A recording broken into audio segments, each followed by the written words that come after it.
ನಮಸ್ತೆ. ಒಂದು good news ಏನಂದ್ರೆ, ನಮ್ಮ ಭಾವನೆಗಳಿಗೊಂದು ಶಾಲೆ ಎಮೋಜಿಮ್ ಅಲ್ಲಿ 10 ಲೆವೆಲ್ ಇದೆ.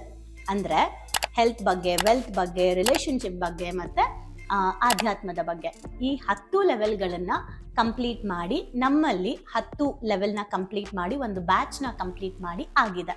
ತುಂಬಾ ಜನ ಸ್ಟೂಡೆಂಟ್ಸ್ ಈಗ ಏಪ್ರಿಲ್ 1ನೇ ತಾರೀಕಿಂದ ತುಂಬಾ ಜನ ಕೇಳ್ತಾ ಇದ್ರಿ, ಮನಿ ಕ್ಲಾಸ್ ಯಾವಾಗ ಸ್ಟಾರ್ಟ್ ಆಗುತ್ತೆ, ಹಣದ ಕ್ಲಾಸ್ ಯಾವಾಗ ಸ್ಟಾರ್ಟ್ ಆಗುತ್ತೆ ಅಂತ ಹೇಳಿ.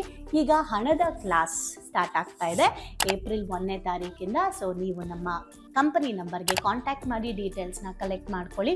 ಹಾಗೆ ಹಣ ಯಾಕೆ ಮುಖ್ಯ, ಹಣ ಯಾಕೆ ಬರ್ತಿಲ್ಲ, ಹಣದ ಪ್ರಾಬ್ಲಮ್ಸ್ ಯಾಕಾಗುತ್ತೆ, ಹಣದ ಬ್ಲಾಕೇಜಸ್ ಯಾಕಾಗುತ್ತೆ, ಸೊ ನನ್ನ ಬ್ರೈನಿಂದ ಹಣನ ಏನಾದರೂ ನಾನು ಬ್ಲಾಕ್ ಮಾಡ್ಕೊಳ್ತಾ ಇದ್ದೀನ, ನನ್ನ ಲೈಫ್ ಸ್ಟೈಲಿಂದಾನ, ನನ್ನ ಹ್ಯಾಬಿಟ್ಸಿಂದಾನ, ಅಥವಾ ನನ್ನ ಪೂರ್ವಜರಿಂದಾನ, ಅಥವಾ ನನ್ನ ಹಿಂದಿನ ಜನ್ಮದಿಂದಾನ, ಇವೆಲ್ಲವೂ ಕೂಡ ನೀವು ಈ ಒಂದು ಲೆವೆಲ್ 1 ಆ್ಯಂಡ್ ಲೆವೆಲ್ 2 ಮನಿ ವರ್ಕ್ಶಾಪಲ್ಲಿ ತಿಳ್ಕೊಳ್ತೀರಾ. ಹಾಗಾಗಿ ಭಾವನಾತ್ಮಕ ಸಂಪತ್ತು ಲೆವೆಲ್ 1 ಆ್ಯಂಡ್ ಲೆವೆಲ್ 2 ಅಟೆಂಡ್ ಮಾಡೋದಕ್ಕೆ ನಮ್ಮ ಕಂಪ್ನಿ ನಂಬರ್ನ ಕಾಂಟ್ಯಾಕ್ಟ್ ಮಾಡಿ ಡೀಟೇಲ್ಸ್ನ ತಿಳ್ಕೊಳ್ಳಿ. Thank you. ಆ್ಯಂಡ್ ಎಲ್ಲರೂ ರಿಚ್ ಆಗಿ ತುಂಬ ದುಡ್ಡು ಮಾಡಿ ಸೊಸೈಟಿಗೆ ಸಪೋರ್ಟ್ ಮಾಡಿ.